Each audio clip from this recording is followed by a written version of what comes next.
Everyone, good evening. Welcome back to my channel. कैसे हैं आप सब? आई होप आप सभी अच्छे होंगे और मैं भी अच्छी हूँ। तो फ्रेंड्स, ये वीडियो है शनिवार के दिन का और पिछला वीडियो आपने देखा ही होगा। हम लोग गए थे मेला घूमने के लिए और फिर उसके बाद का ये वीडियो है। तो मेले से हम लोग इस वक्त आ चुके थे। इस टाइम अभी 8:30 के लगभग हो रहे हैं, शाम का टाइम है, रात होने वाली थी। तो मेले से आने के बाद काफ़ी ज़्यादा लेट हो गया था हमें, क्योंकि हम लोग बहुत सारा सामान खरीदने लगे थे। सब्जियां वगैरह लेनी थी और चावल दाल वगैरह थी और जो छोटा मोटा सामान जो घट जाता है ग्रॉसरी का, वही सारी चीज़ें लेने में हमें बहुत टाइम लग गया। फ़िलहाल अभी तो हम लोग इस वक्त घर आ चुके हैं और देखिए ये सारी चीज़ें जो है रखी हुई हैं। तो मैं आप सभी को दिखा रही थी कि मैं ये कप्स लेकर के आई हूँ। तो कप बहुत सिंपल वाले हैं, रेगुलर जो यूज़ में आते हैं ना, वही मैंने लिए हैं। तो बहुत अच्छे मिल गए थे। वैसे सबको येलो वाला ज़्यादा पसंद आ रहा है, तो मैंने तो ऐसे ही ले लिए, क्योंकि मेरे हाथ से बहुत जल्दी कप टूट जाते हैं। तो मैंने सोचा मैं ऐसे ही रेगुलर वाला ही ले लेती हूँ। तो चलिए, अभी यहाँ पर जो भी सामान मैं लेकर के आई हूँ ना, तो इन सभी को मुझे रखना है। जो चीज़ें जहाँ रहती हैं जिस डब्बे में, उसे वहीं पर जगह पे रखनी है। तो मार्केट से सामान लाने में तो प्रॉब्लम नहीं होती है, हम लोग लेकर के आ जाते हैं, बहुत सारी चीज़ें खरीद के लाते हैं। लेकिन जब उसको रखने की बारी आती है ना, तो दिमाग चकरा जाता है, क्योंकि सारे डब्बे निकालने होते हैं, कौन सी चीज़ कहाँ पे रखी है वहीं पर उसको रखना होता है। और मैंने तो बहुत कम ही अपने किचन में डब्बे वगैरह रखे हुए हैं। किसी तरीके से मैंने अरेंज किया हुआ है, तो सब कुछ मैं अब सब निकालूंगी। जितने भी मेरे कंटेनर हैं, चावल वगैरह रखना है मुझे, तो ये मेरे पास छोटे छोटे कंटेनर हैं। बड़े कंटेनर हैं मेरे पास, लेकिन वो बक्से में रखे हुए हैं। मैं बाहर नहीं निकाली हूँ, क्योंकि यूज़ में उतना ज़्यादा नहीं आता है। और सबसे मेन चीज़ है ना कि किचन में मेरे जगह बहुत कम है, तो इसी वजह से मैंने छोटे छोटे कंटेनर रखे हुए हैं। छोटी छोटी ये टंकियाँ हैं, इन्हीं में मैं चावल, आटा और दाल वगैरह रखती हूँ। तो अभी फ़िलहाल सबसे पहले मैंने सब्जियों को रख दिया है, क्योंकि फिर सब्जी में डस्ट लग जाती, तो मैंने पहले सब्जी रख दी है। इसके बाद यहाँ पर मैं लग गई हूँ चावल को रखने के लिए। तो मैंने सोचा रख देती हूँ, कहीं सुबह पोछा वगैरह लगाते समय अगर पानी पड़ गया ना, तो फिर चावल ना ख़राब हो जाता है जल्दी ही। तो यहाँ पर मैं कंटेनर खाली रख के ही, मतलब पहले से ही खाली करके रखी थी। फिर इसको ले कर के आई, तो लगभग ये 30 केजी था। तो 30 केजी नहीं था, सॉरी 25 केजी था। तो इसमें आधा आधा, मतलब ये दोनों फुल हो गया है। तो फिलहाल ये दोनों फुल हो चुका है और इसको अब हम रख देंगे अंदर। और ये सारा सामान रखते रखते मुझे लगभग आधा घंटा हो चुका था, और मैंने सोचा था मैं ये सारी चीज़ें रख देती हूँ, इसके बाद खाना बनाऊँगी। तो मैं पहले से ही बहुत ज़्यादा लेट थी और इस टाइम पे लगभग मुझे 9:30 बज चुके थे। तो मैं आ गई थी किचन में, और आज शरद पूर्णिमा भी है। तो मेरा प्लान था पहले से ही कि मैं खीर बनाऊँगी रात में।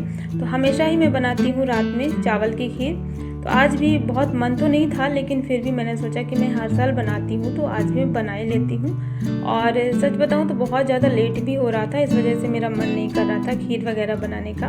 बस लग रहा था किसी तरीके से खाना बन जाए, क्योंकि बच्चों को जो है भूख भी बहुत ज़्यादा लगने लगी थी।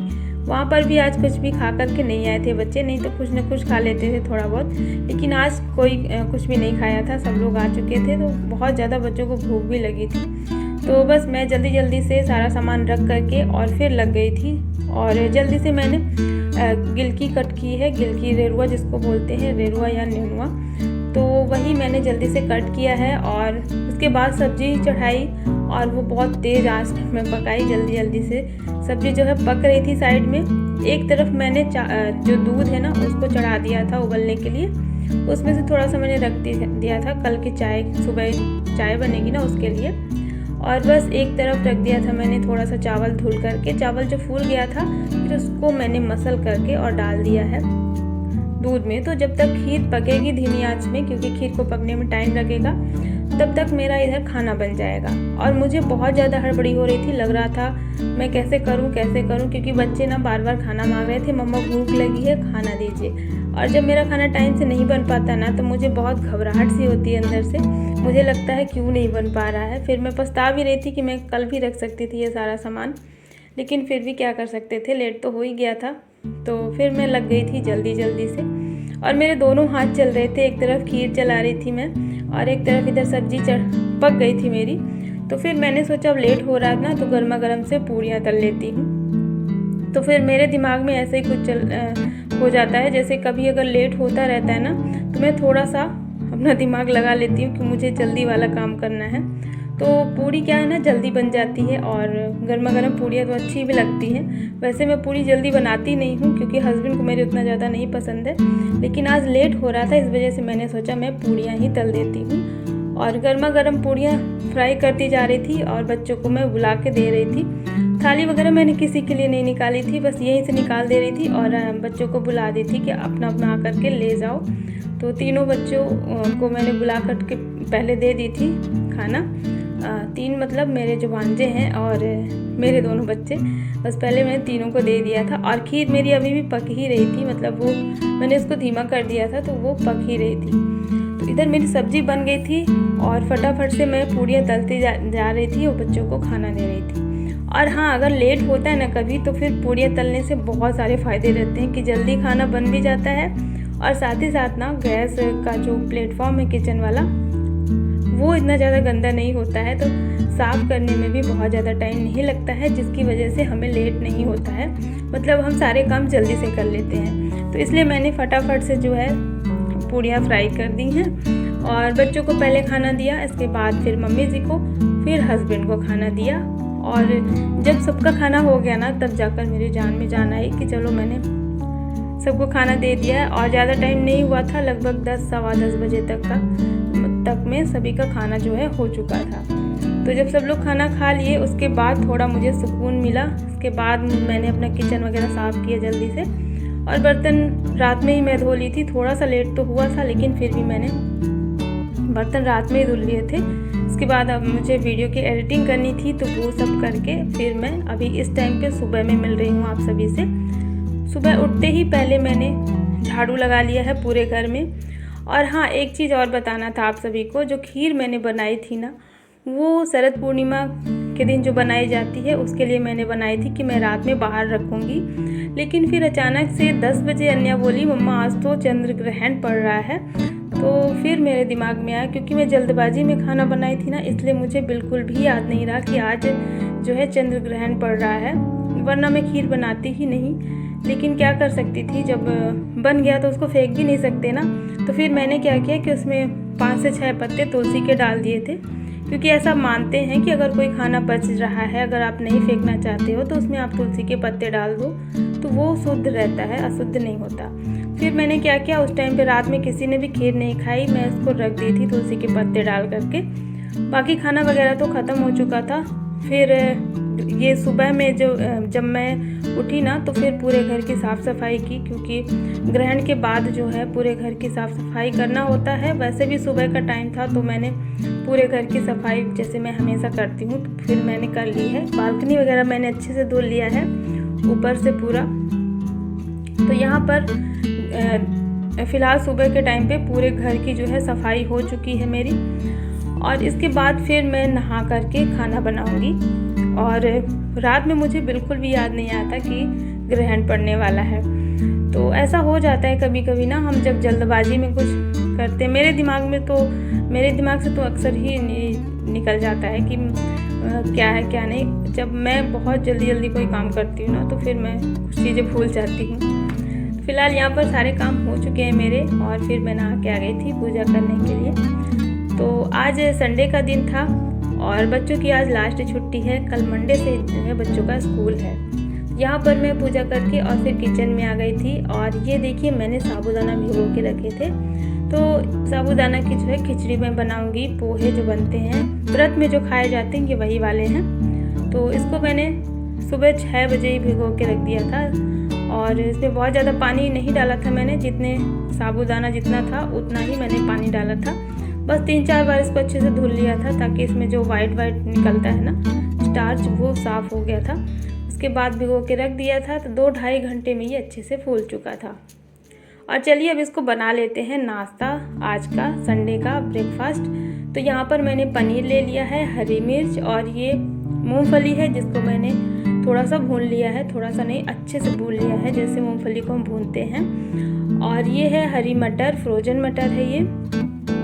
इसके बाद मैंने थोड़े से आलू भी लिए हैं, थोड़े से टमाटर कट कर लिए हैं। तो चलिए अब हम बनाते हैं। पहले यहाँ पे मैंने कढ़ाई में तेल गरम कर लिया है और इसके बाद इसमें पनीर को फ्राई कर लेंगे।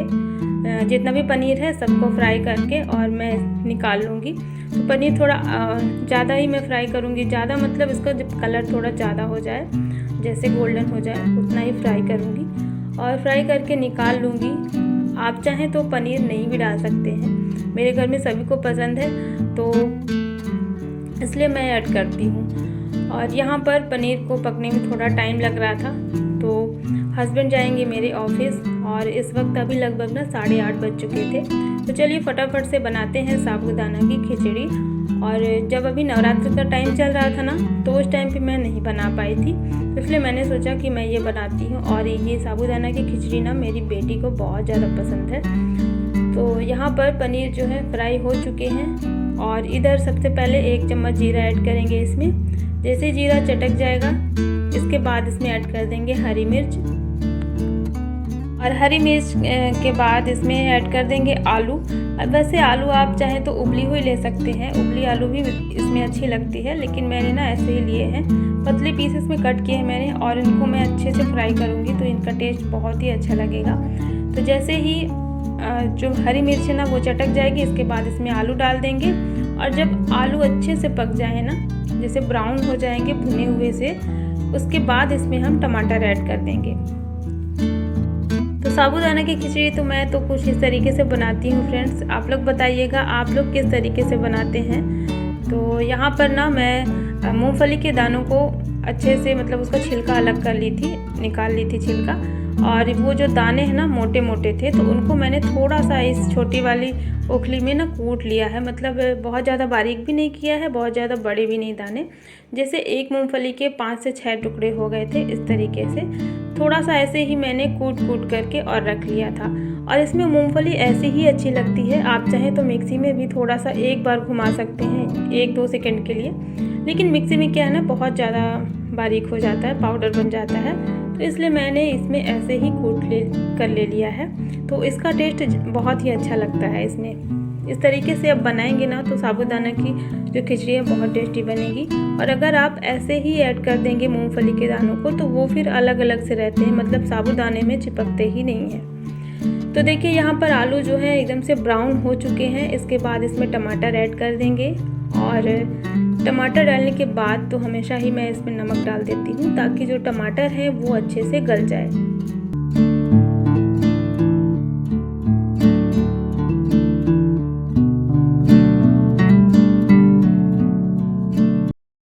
तो जैसे ही सारा टमाटर जो है गल गया है, इसके बाद इसमें हरी मटर ऐड कर देंगे।